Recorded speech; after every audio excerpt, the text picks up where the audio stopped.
Hi everybody, it's Keren here from tuppencecoloured.co.uk. Thank you very much for joining me today. This is what I'll be making today.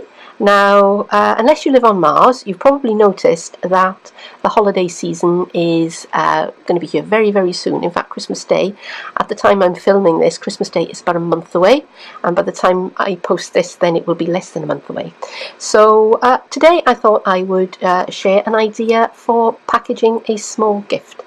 And if you stay with me, I will show you how I made it. These are the things that I'm using for my project today. I've got some real red card, which is 8 inches by 10.5, and I've got a piece of basic black, which I'm going to be stamping and die cutting out of. I've got a scrap of Merry Music paper, DSP, and it's 2.5 inches wide, and I think that's about 6 inches, but I'm going to be trimming it down, so that bit isn't critical. As long as it's over about 5 inches, it'll be fine. For stamping, I'm going to be using stamps from this set, which is Musical Season, and I'm going to be doing some die cutting with the companion framelits, which are called Musical Instruments. I've got Versamark ink, white embossing powder, and I'm going to be using some of our striped ribbon, and I'm also going to be using some of our foil, which I haven't put out. Here it is. I've got a little scrap of the champagne foil.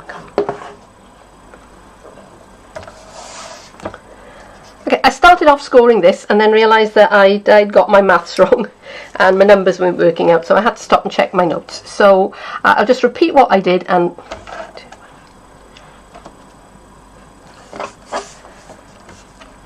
okay, I started scoring this and then realised that I got my maths wrong and my numbers weren't working out at the end. So I've gone and checked my notes, and I'm gonna redo this for you.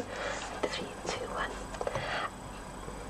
1. If you've got really good eyesight, you might notice that I've already put some score marks onto this card, and I started off to score it, and then I got kind of towards this side and realised that my numbers weren't adding up, so I had to stop and check my notes. So I'm going to go over the ones that I've just done, and I'm going to carry on and finish the scoring. So I began by scoring at 1/2 inch, and then at 4 inches, then at 5.5 inches, and then at 9 inches. Okay, because the first one that I did, I was scoring at 10 inches, and it wasn't working out at all. So while I've got the card in this orientation, I'm going to score halfway between these two score lines, which is at, let me see, 4 3/4 inch, and I'm going to score down to okay, so that's about the 5.5 inch mark. So I'm just going to kind of eyeball it across. Okay, and then on this one I'm going to score it at 9 3/4, and where's my mark 2, and I'm going to come down to about the same place. Okay, you know, it's I've kind of over-egged that one a little bit, but it's not going to matter when the whole thing's put together, so I'm not going to stress about it. So now I'm going to rotate my card, and I'm going to score it at 1.5 inches. Okay, so this is on the side where I've put that score line that doesn't go all the way down to the bottom, and then we're going to turn it around again, and I'm going to score it at 3/4 inch, and again at 1 inch, and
Okay, so the next thing I'm going to do is I'm going to apply some tear and tape in strategic locations. So I'm going to put some along here.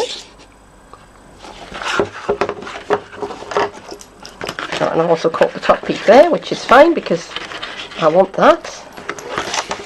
Okay. Just snip that bit out. So yeah, that one's out. Right, now I need to think about this. This is going to be the front of the bag or the box, whatever you like to call it. So I need to put my tear and tape on this piece. Alright, so I'm on the inside, or what is going to be the inside of the bag, stroke box, and I'm going to put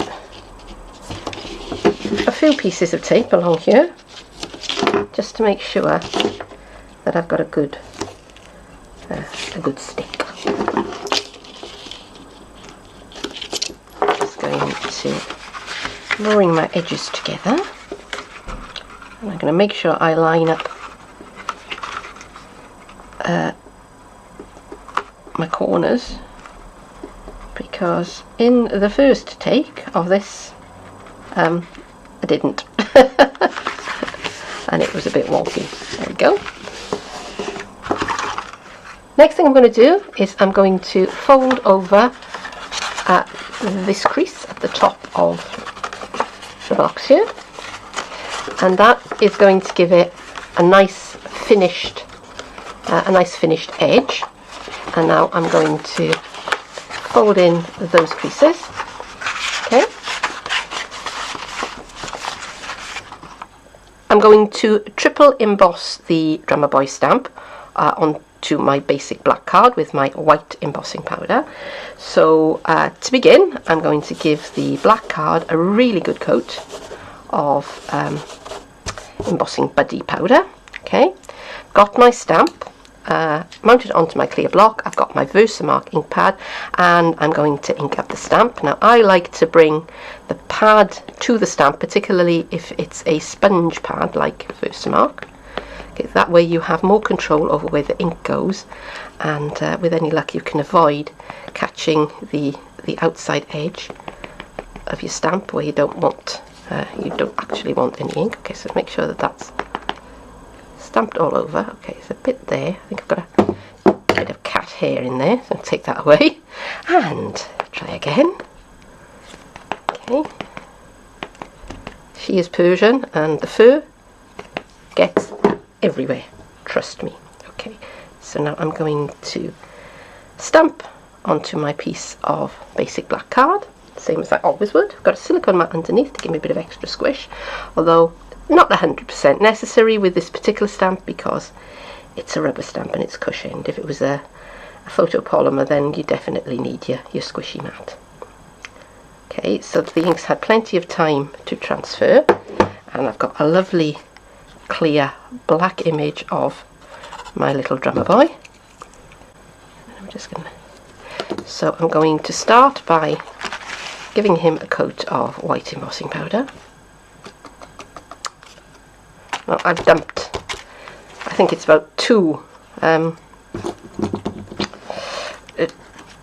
tubs worth of embossing powder into my coffee filter, and the reason why I've done that is because once I start embossing this is going to be a process where I'm not really going to want to stop for too long. Okay, so what I'm going to do, I'm going to heat emboss this. I'm going to hang on to it with a clothes peg just to make sure I don't burn my fingers, and then while the powder is still hot, I'm going to dip it back into the embossing powder. If I've got any bits of powder where I don't want them, I'm going to take my brush and I'm just going to brush them away, and then I'm going to repeat the process, heat the embossing powder back into the embossing powder, and I'm going to do it until I've got 3 layers of embossing powder on my card. I'm hoping that is making sense. Once I start, I'm not going to want to stop, and heat gun's involved, so it's going to get noisy. So probably speed it up and give you some music to listen to, and with any luck I'll see you when I've done it all.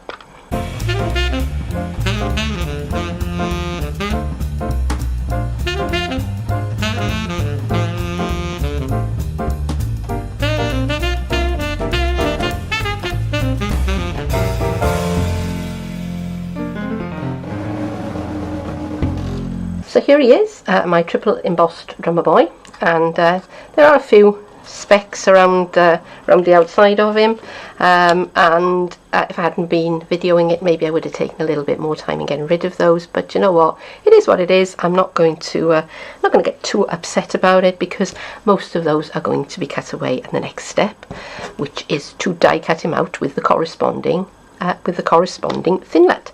Now I've used quite a small piece of paper here to stamp him on. Brain is not working today. So for the purposes of the next step, I'm going to stick him to a piece of white copy paper. I'm just going to stick around the edges. Right, you'll see why in a minute. If this was on a larger piece of card, I wouldn't need to do this bit. Okay, so what I'm going to do, first of all, I'm going to tape him down to this underlying piece of copy paper, because that's going to act as a holder, if you like, for the next step. Now I want a nice even border around the outside of my little drummer boy, and it can be difficult to do that sometimes with a framelit die. You're not 100% sure whether you've, is it too close to his leg there, or is it too close to his elbow there. So what I've done is I've created a template. I've taken a piece of copy paper and I've just run it through the big shot with this die, and I'm interested in the negative space. Okay, I want that bit, I want the hole, and I'm going to use that to line this up with the drummer boy on my piece of paper here, and when I'm happy with it, which is about there, I'm just going to tape that down to the underlying carrier. Okay, so now you see why I needed a bigger bit of paper. Okay, so that is now where I want it to be. So now I can bring in my die, and I can just kind of seat that, wiggle it around, and it'll just sort of, you can just kind of feel it kind of fall into place, which is not doing terribly well there at the moment. There you go. And once it does that, a couple of pieces of low tack tape, hold it down, and it's over to the big shot and run it through. So there you go, and now I can take off my low tack tape,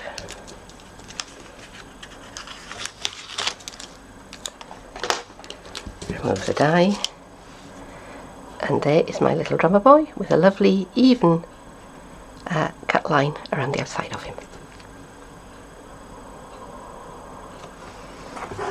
So here's my piece of DSP, which is 2.5 inches by about 6 inches, and first thing I'm going to do actually is I'm going to create a little banner at the end. So the way I'm going to do this, I'm just going to fold it in half, and then I'm just going to take my snips and I'm just going to snip that piece off like that, so that when I open it up I have a nice bannery end. Alright, and now I could leave it like that if I wanted to and just build up my die cuts on the front, but actually I want it to look as though it's sort of snowing, so I've got just some ordinary tap water here, and I'm just going to flick some on to my paper just like that, and I'm going to put embossing powder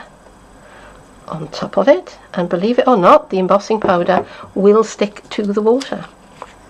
Okay, look at that. Okay, that's a pretty good snowstorm going on there. and all I have to do is to heat it. Now it's going to take a bit longer than it would if it was if I was embossing onto ink, but trust me, it will work. So embossing gun is going onto high, and I'll speed this bit up, and I'll show you when I finish.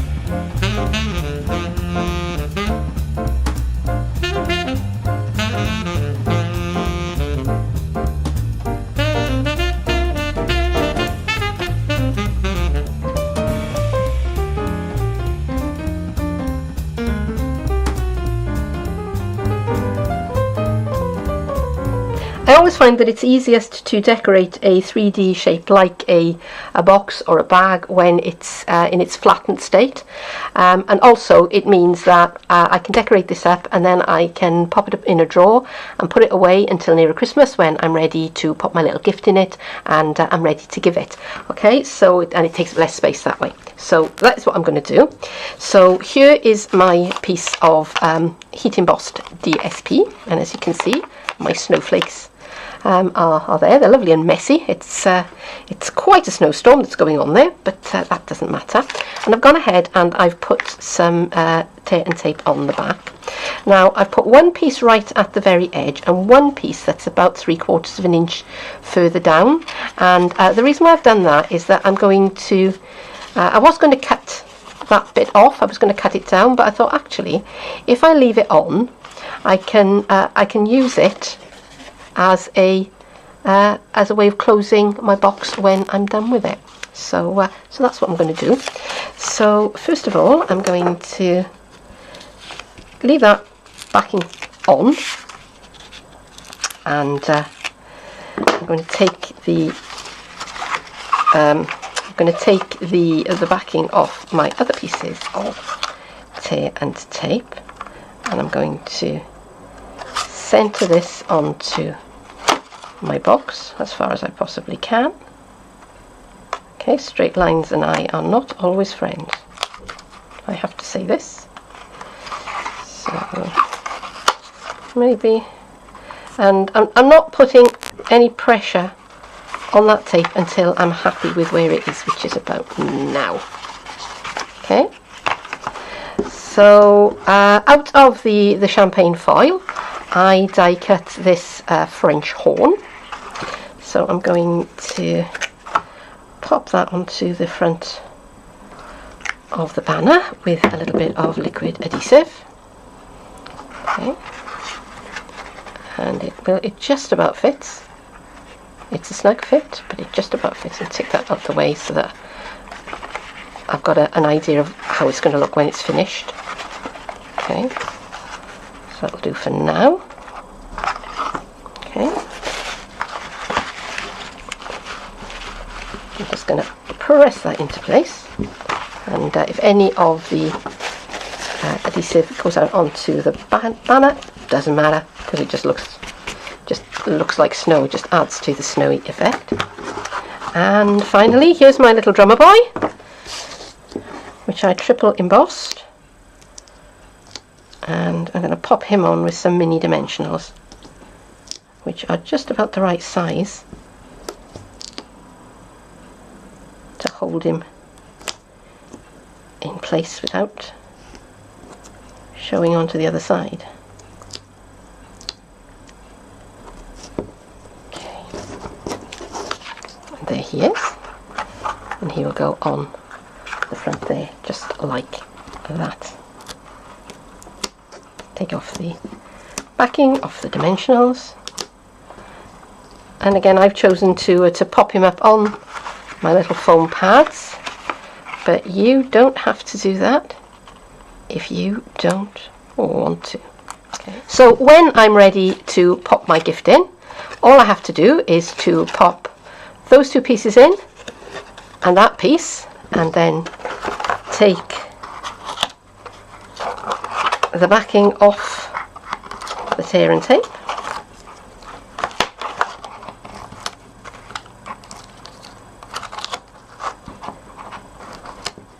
tweezers would probably be better for this than my piercing tool, but hey ho, My piercing tool is what I've got handy.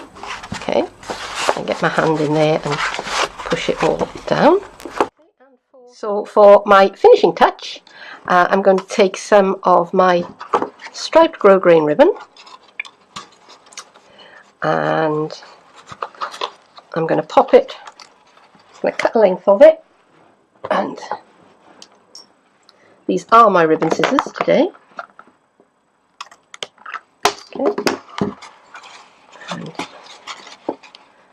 And glue dots, where are my glue dots?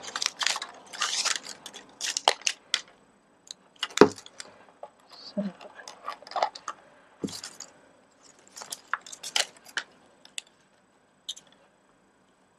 pop a couple of glue dots on there and a couple more on this side.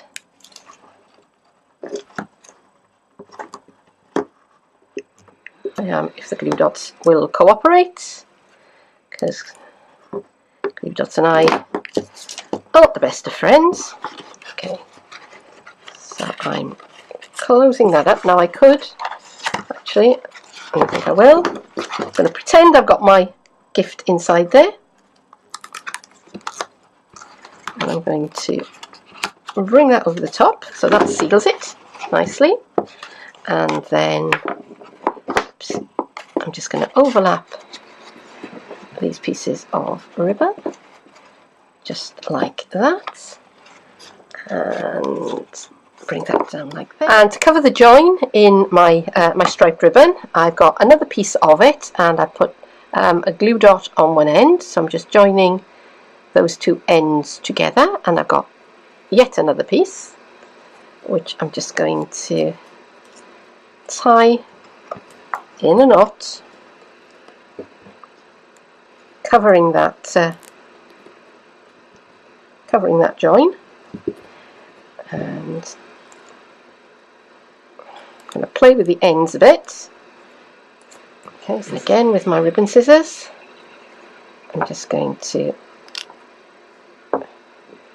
trim those ends into a nice shape. Okay, and glue dots. Once again, I think this is the most glue dots I've ever used in a project, because I will normally try and avoid using them because they, you know, not that there's anything wrong with glue dots, they are a very, very good adhesive, it's just, they just don't like me. So there it is, all finished, and I hope you enjoyed this video, and if you did, then don't forget to click that like button or subscribe to my channel, it really helps me. But for now, thank you very much for joining me, and I'll see you again soon. Bye bye.